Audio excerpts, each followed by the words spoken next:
Midsommar is a movie that I'm watching way too late because I never end up doing the things I say I'm going to and things that I want to do anyway. My name is Gail. We're going to talk briefly about Midsommar. The the movie. I almost said the movie. Jesus Christ. Um so everyone that I've seen talk about this movie talks about Christian and Danny. It's all Danny's story. It's how Christian's a big bad boy and how she deserved better, and in the end, she got something she wanted. It's not really about either of them.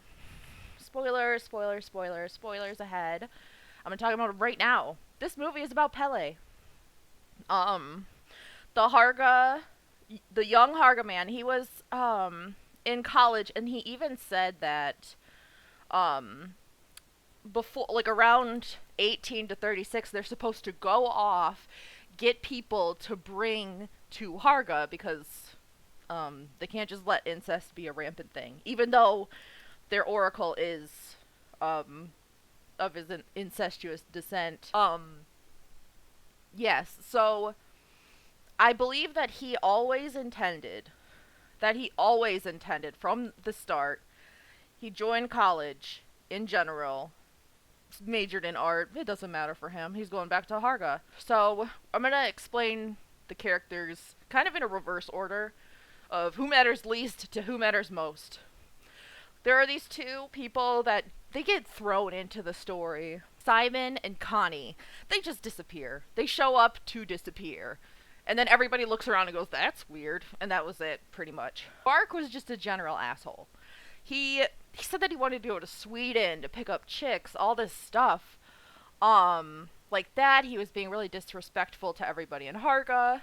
And actually, when the two old people jump to their death, he's actually like, why didn't you wake me up? Which, honestly, same. He pissed on a sacred tree. There's always a sacred tree in these stories, right? Mark. Mark was just a general dick. He had to die. He was gonna die. That's just how it works.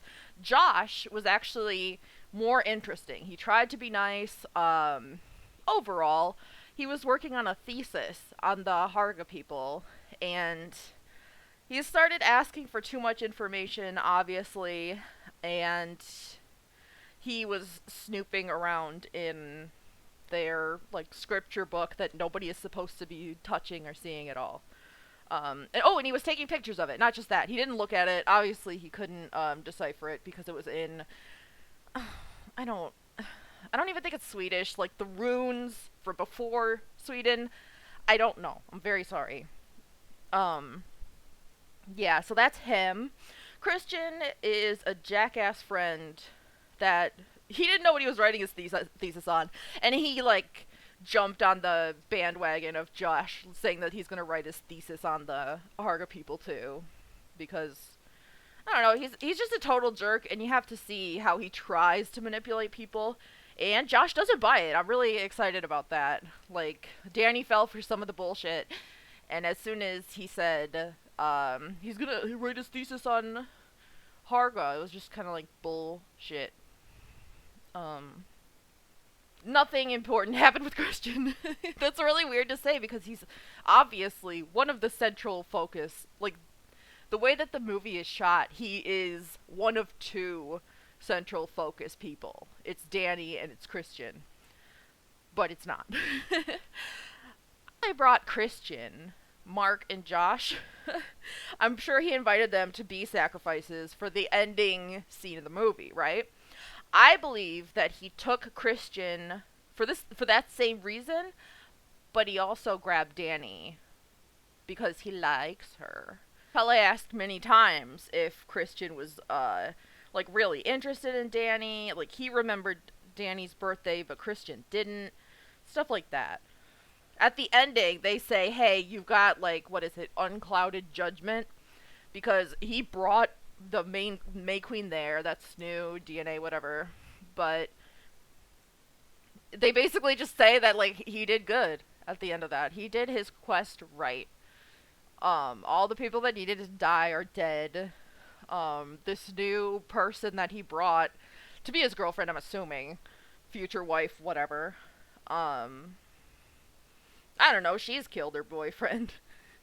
And she openly just accepts the way that things are for the Harga.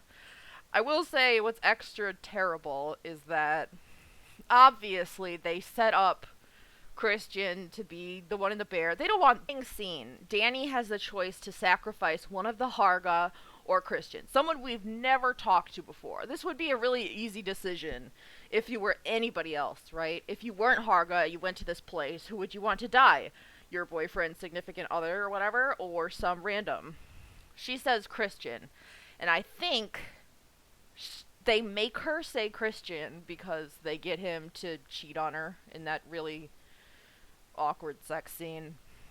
And then they let her find it. Obviously, like they're like, "Oh no, don't go over there. It's bad." But yeah, they let her go over there and see stuff, and then she just, I don't know, decides to kill him instead of the other person.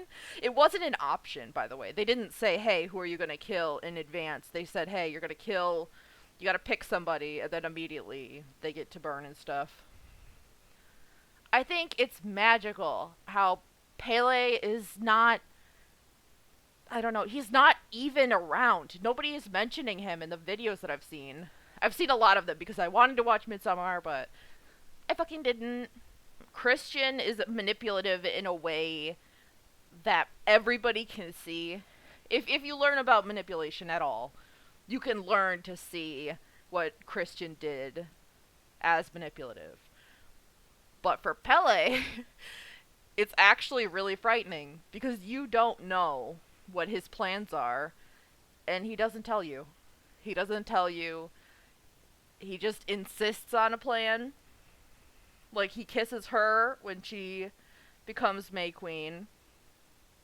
She's, okay, there's drugs all over the place anyway. She's drugged, whatever. Shouldn't be doing that. But, and that goes for Christian, too. The women that were doing stuff with him, that's not okay. That's not okay. They gave him a drug to, like, loosen him up or whatever. And that's not normal. But, yeah.